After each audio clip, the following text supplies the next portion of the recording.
Assalamualaikum warahmatullahi wabarakatuh. Ketemu lagi dengan Mas Dika di Asiknya Belajar Matematika. Halo adik-adik semua, kita jumpa lagi di kelas matematika. Kali ini kita akan membahas tentang logaritma, ya. Nah, apa itu logaritma? Pengertian singkatnya, logaritma itu adalah inverse atau kebalikan dari bentuk pangkat, ya. Nah, supaya lebih jelas, kita simak penjelasan berikut, ya. Jadi definisi logaritma itu apa tadi, inverse ya, atau kebalikan dari sebuah bentuk pangkat. Misalkan kita punya A pangkat N itu sama dengan B, misal ya, misal. Lalu A itu kita sebut basis, N itu kita sebut pangkat, B itu kita sebut numerus atau hasil. Ya. Nah, apa hubungannya? Hubungannya dengan logaritma adalah sebagai berikut. Jika A pangkat N sama dengan B, maka nanti kita bisa tuliskan dalam bentuk logaritma menjadi A log B sama dengan N. A itu basis, B itu numerus atau hasil, N itu adalah pangkat. Ya, gitu. Nah, contohnya misalkan 2 log 8 itu hasilnya sama dengan 3. Karena 2 pangkat 3 sama dengan 8. Nah, gitu ya. Contoh yang kedua, 5 log 1 per 125 itu sama dengan min 3. Kenapa? Karena 5 pangkat min 3 itu sama dengan 1 per 125. Nah, yang ketiga, 5 log 1 sama dengan 0. Nah, ini khusus ya. Basis berapapun selain 0, jika numerusnya 1, maka hasilnya adalah 0. 10 log 1 sama dengan 0, 100 log 1 sama dengan 0, 1000 log 1 sama dengan 0, 1 juta log 1 juga sama dengan 0. Ya. Nah, dalam logaritma itu ada kesepakatan bersama. Setiap basis yang bernilai 10 itu tidak perlu kita tulis. Nah, ya, jadi cukup ditulis log B sama dengan N itu apa? Berarti basisnya nilainya sama dengan 10. Contoh misalkan log 100 itu nilainya sama dengan 2. Kenapa? Karena 10 pangkat 2 itu sama dengan 100. Contoh lagi misalkan log 1 per 1000 itu sama dengan min 3. Kenapa? Karena 10 pangkat min 3 hasilnya sama dengan 1 per 1000. Ya, gitu. Oke. Nah, setelah ini nanti kita akan belajar tentang sifat-sifat logaritma. Untuk apa? Untuk dapat menghitung atau menyelesaikan soal-soal logaritma.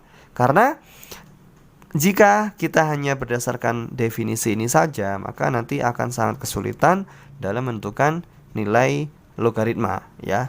Contohnya misalkan akar 8 log 1 per 32. Nah, berapa nilainya? Nah, nanti ini akan sangat mudah jika kita selesaikan dengan sifat-sifat logaritma. Nah, sekarang kita lanjut mengenai sifat-sifat dari logaritma, ya. Nah, sifat logaritma ini ada 10 ya. Mungkin di buku yang lain, di referensi yang lain itu jumlahnya berbeda, tapi tidak masalah karena ada beberapa bagian sifat yang dianggap itu umum, jadi tidak perlu dimasukkan ke dalam sifat ini. Nah, seperti di sini A log 1 sama dengan 0 tidak saya masukkan ya, karena tadi di awal sudah saya bahas. Jadi nggak perlu dipermasalahkan tentang jumlahnya karena poin-poin pentingnya saya yakin pasti sama semua. Gitu ya. Oke, nanti sifat ini akan kita pahami pelan-pelan ya, sebagian-sebagian. Oke, ada 10 ya. Langsung saja kita pahami dulu sifat dari nomor 1 sampai dengan nomor 6 dengan contoh soal ya, karena nanti kita langsung aplikasi aja. Misalkan ada soal 2 log 8 ditambah 3 log 9 ditambah 5 log 25. Ya, jika kita menemukan soal logaritma dan bisa kita selesaikan satu-satu, berarti tidak perlu menggunakan sifat, tinggal kita hitung aja. Nah, seperti contoh soal nomor 1. 2 log 8 itu hasilnya berapa? 3 ya. 3 log 9 hasilnya 2. 5 log 25 hasilnya 2. Berarti totalnya sama dengan 7. Itu hasil akhirnya. Gitu ya. Contoh yang kedua, misalkan akar 3 log 1 per 27 ditambah 1 per 4 log akar 32. Nah, ini juga sama, bisa kita selesaikan satu-satu ya, tapi harus menggunakan sifat. Ya, perhatikan sifat nomor 2, 3, 4. Nah, perhatikan sifat nomor 2, 3, 4. Kita akan menggunakan ketiga sifat itu. Ya, yang pertama, akar 3 log 1 per 27. Kita munculkan semua pangkatnya. Akar 3 jadi 3 pangkat 1 per 2. Seper 27 jadi 3 pangkat min 3. Nah, yang belakang juga sama. Seper 4 itu jadi 2 pangkat min 2.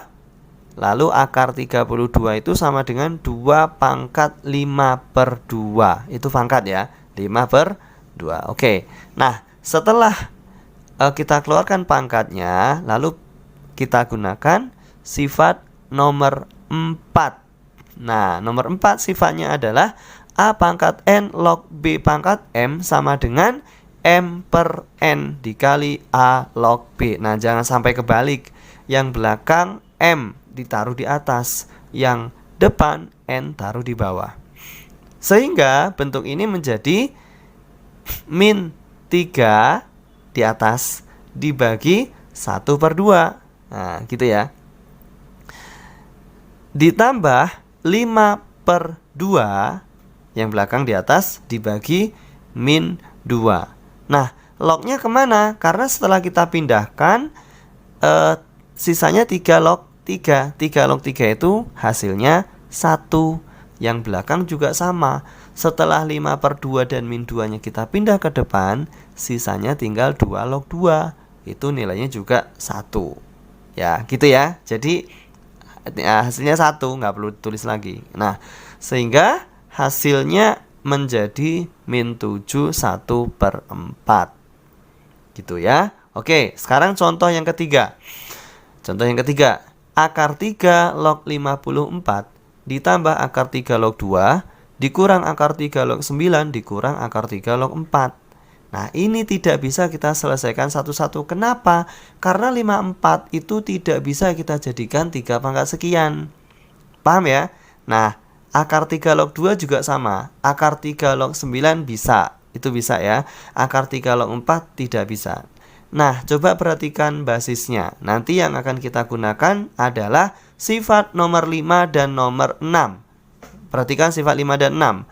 Di mana jika ada penjumlahan dan pengurangan logaritma dengan basis yang sama, sama-sama A ya. A log B ditambah A log C, basisnya sama-sama A. Maka nanti akan sama dengan A log B dikali C, numerusnya dikali. Nah, kalau dikurang, numerusnya dibagi. Gitu ya. Syaratnya apa? Basisnya harus sama. Nah, nomor 3 itu basisnya sama semua, akar 3. Berarti bisa kita gunakan sifat nomor 5 dan 6. Menjadi akar 3 log 54 dikali 2. Karena dikurang ya, berarti dibagi 9 dikali 4. Nah, 9 dikali 4. Hasilnya adalah akar 3 log 3. 54 dikali 2 dibagi berapa tuh? 36. Itu hasilnya adalah 3. Jadi akar 3 log 3. Nah, setelah demikian kita cari nilainya. Caranya pakai sifat yang nomor 3. Sifat yang nomor 3 ya. Nah, akar 3 itu sama dengan 3 pangkat 1 per 2. Akar 3 itu sama dengan 3 pangkat 1 per 2 log 3.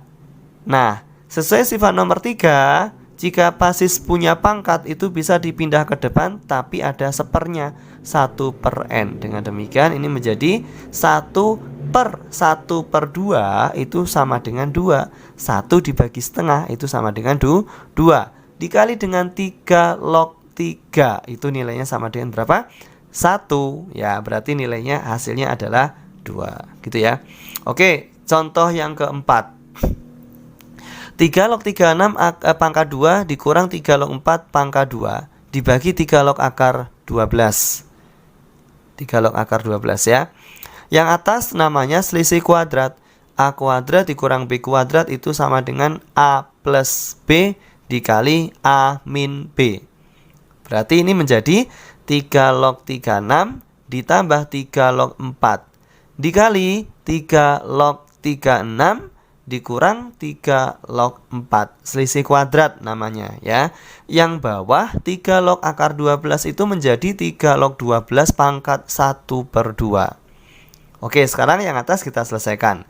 3 log 36 ditambah 3 log 4 ditambah basisnya sama. Berarti numerusnya dikali, jadi 3 log 144. Dari mana 36 dikali 4? 3 log 36 dikurang 3 log 4. Karena dikurang, basisnya sama, berarti numerusnya dibagi. 36 dibagi 4 hasilnya 9. Oke ya, 3 log 144 dikali 3 log 9 dibagi 3 log 12 pangkat 1/2. Oke, berikutnya yang atas 144 kita rubah jadi 12 pangkat 2. Yang belakang juga sama, 3 log 9 itu sama dengan 3 log 3 pangkat 2. Yang bawah pakai sifat nomor 2. Nomor 2, di mana jika ada numerus punya pangkat bisa dipindah ke depan.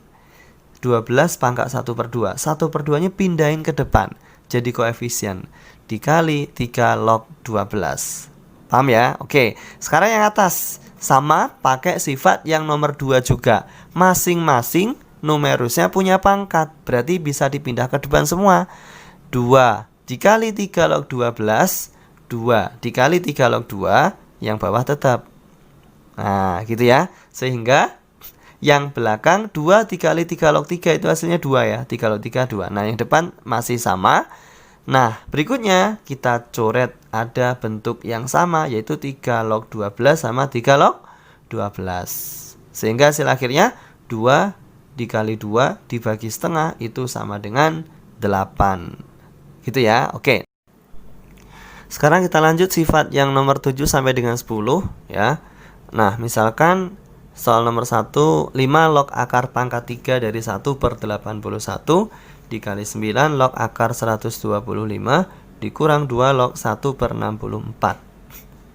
Ya, oke. Nanti sifat yang kita gunakan tentunya sifat yang tadi sudah kita pelajari ya. Nah, ditambah satu lagi sifat nomor 7 untuk menyelesaikan soal nomor 1. Sifat nomor 7, jika A log B dikali B log C maka hasilnya A log C dengan syarat numerus dan basisnya harus sama. Sama-sama B ya. Jadi tinggal dicoret A log C jadinya. Oke, nah langkah pertama kita munculkan dulu semua pangkatnya. Jadi harus kita rubah jadi bentuk pangkat. Itu syaratnya untuk menyelesaikan logaritma ya. 5 log 3 pangkat min 4/3 ya. Dari mana? Dari akar pangkat 3 1/81 itu menjadi 3 pangkat min 4/3. 9 jadi 3 pangkat 2. Akar 125 jadi 5 pangkat 3/2. Nah, 1/64 itu jadi 2 pangkat min 6. Jadi setelah semua pangkatnya muncul, baru kita gunakan sifat. Sifat apa yang kita gunakan? Yang pertama, semua pangkat itu kita pindahkan ke depan dengan aturan masing-masing ya. Kalau dari basis itu jadi 1/, dari numerus tinggal langsung dipindahin. Nah, 5 log 3 pangkat min 4/3 yang punya pangkat numerusnya, berarti tinggal pindahin ke depan min 4/3. 3 pangkat 2 basis punya pangkat, jadi 1/2 dipindah ke depan. 5 pangkat 3/2 numerus punya pangkat, langsung dipindah ke depan, tidak perlu pakai 1/. Jadinya min 4/3 dikali 1/2 dikali 3/2 dikali 5 log 3 sisanya ya, dikali 3 log 5 yang belakang. Nah, 2 log 2 pangkat min 6 itu juga kita pindah ke depan. Min 6 pindah ke depan, karena dari numerus berarti tinggal langsung dipindahin. Min 6 ketemu minus jadi plus 6. 2 log 2 nilainya 1, jadi nggak usah ditulis. Oke, hasilnya adalah 4/3 dikali 1/2 dikali 3/2 itu min 1 ya, min 1. Berarti tinggal 5 log 3 dikali 3 log 5 ditambah 6. Nah, terus diapain? Sifat nomor 7 karena itu bentuknya perkalian. Coba perhatikan ya. 5 log 3 dikali 3 log 5 sama-sama 3 numerus dan basisnya. Berarti bisa dicoret. Sisanya adalah 5 log 5. 5 log 5 itu berapa? 1 dikali minus jadi min 1 ditambah 6 hasilnya adalah 5. Gitu ya. Oke. Nah, nanti yang masih bingung diputar lagi videonya ya. Contoh yang kedua. Contoh soal yang kedua. Nah, ini penerapan sifat yang nomor 9. Nomor 9 ya. Jika 2 log 3 sama dengan X dan 3 log 7 sama dengan Y, maka 21 log 56 nilainya berapa? Ya, oke. Nah, 21 log 56 kita rubah bentuknya sesuai sifat nomor 9. Jika ada A log B, maka hasilnya sama dengan C log B dibagi C log A. Nah, nilai C-nya berapa? Terserah kita. C itu bebas ya. Kita isi dengan angka berapapun. Nah, kaitannya dengan soal nomor 2, nilai C yang kita pilih adalah nilai atau angka yang paling banyak digunakan, yang diketahui. Yang diketahui 2 log 3 sama dengan X, 3 log 7 sama dengan Y. Ada angka 2, ada angka 3, ada angka 7. Nah, yang paling banyak angka berapa? 3. Nah, berarti nanti C-nya kita gunakan angka 3. Gitu ya cara nentuinya. Sehingga ya 21 log 56 itu menjadi 3 log 56 dibagi 3 log 21 sesuai dengan sifat nomor 9 ya. Oke, setelah kita jabarkan dengan sifat nomor 9, lalu numerusnya masing-masing itu kita bikinkan sebuah faktorisasi. Ya, pakai bahan faktor. 56 itu sama dengan 2 pangkat 3 dikali 7. 2 pangkat 3 dikali 7 itu 56. 21 3 dikali 7. Nah, ini berikutnya adalah kita gunakan sifat yang sebelumnya sudah kita pelajari, di mana jika ada 2 logaritma dijumlahkan, numerusnya dikali. Nah, tapi ini dibalik. Jika ada numerus perkalian, bisa kita jabarkan menjadi bentuk penjumlahan. Jadinya 3 log 2 pangkat 3 ditambah 3 log 7. Yang bawah 3 log 3 ditambah 3 log 7. Gitu ya. Nah, boleh dicoret 3 log 7-nya? Nggak boleh, karena bentuknya penjumlahan. Jadi nggak boleh ya. Berikutnya 3 log 2 pangkat 3 kita gunakan sifat dengan memindahkan pangkat. Nah, yang punya pangkat di sini adalah numerusnya, berarti tinggal dipindahin aja. 3 dikali 3 log 2 gitu ya. Nah, 3 log 7 itu sudah diketahui nilainya, yaitu Y, berarti tinggal diganti Y. Dibagi 3 log 3 itu 1 ditambah 3 log 7 juga Y. Jadi 1 plus Y. Oke, paham ya? Kita lanjut. Nah, 3 log 2 itu berapa nilainya? Yang diketahui itu 2 log 3, yaitu nilainya X. Kalau angkanya kebalik, 3 log 2, berarti X-nya tinggal dibalik, jadi 1 per X. Nah, paham ya? Jadi 3 log 7 di situ sama dengan Y. Jadi sehingga 7 log 3 itu sama dengan 1 per Y. Jadi tinggal ditukar aja, dibalik gitu ya. Oke. Nah, untuk menghilangkan 1 per X-nya, pecahan itu kita kalikan sama X aja gitu, atas bawah dikali X, sehingga jadinya adalah 3 ditambah XY dibagi X ditambah XY di jawabannya ya. Oke. Nah, sekarang contoh yang terakhir yang nomor 3. Nah, nomor 3 ini kita gunakan sifat nomor 10. Jika ada A pangkat A log B itu pangkat ya. A log B itu nilainya sama dengan B. Pangkat sama basis lognya pangkatnya itu harus sama. Itu basis dengan basis pangkatnya harus sama-sama A ya. Oke, sekarang 27 pangkat 9 log 4 ditambah 6 pangkat 3 log 2 dibagi 2 pangkat 3 log 2. 27 itu menjadi berapa? 3 pangkat 3. Dan 9 itu jadi 3 pangkat 2. Yang belakang 6 pangkat 3 log 2 dibagi 2 pangkat 3 log 2. Pangkatnya sama, berarti basisnya bisa dibagi. 6 bagi 2 3. Pangkatnya ditulis satu aja, 3 log 2. Nah gitu ya. Oke, sekarang kita lanjut. Nah 3 sama 2 nya dipindahkan ke belakang. Pindah ke belakang. 3 per 2. Nah itu dipindah ke belakang. Jadinya 3 pangkat 3 log 4 pangkat 3 per 2. Nah gitu ya. Oke. Sementara yang 3 yang belakang ya, 3 pangkat 3 log 2 itu basis dengan basis pangkatnya sudah sama-sama 3. Berarti nilainya sama dengan 2 sesuai dengan sifat nomor 10. Jadi hasilnya 2 yang belakang. Tinggal yang depan kita selesaikan. Nah, sudah sama kan di situ? 3 pangkat 3 log 4 pangkat 3 per 2 sudah sama-sama 3. Berarti hasilnya adalah 4 pangkat 3 per 2. Diambil yang belakangnya aja, ditambah 2. 4 pangkat 3 per 2 itu sama dengan 2 pangkat 2 dipangkatin 3 per 2 ditambah 2. Ada pangkat dipangkatin, pangkatnya dikali. Jadinya 2 pangkat 3 yaitu 8 ditambah 2 hasilnya adalah 10 ya. Nah, yang masih bingung nanti diputar lagi videonya ya sampai benar-benar paham. Oke.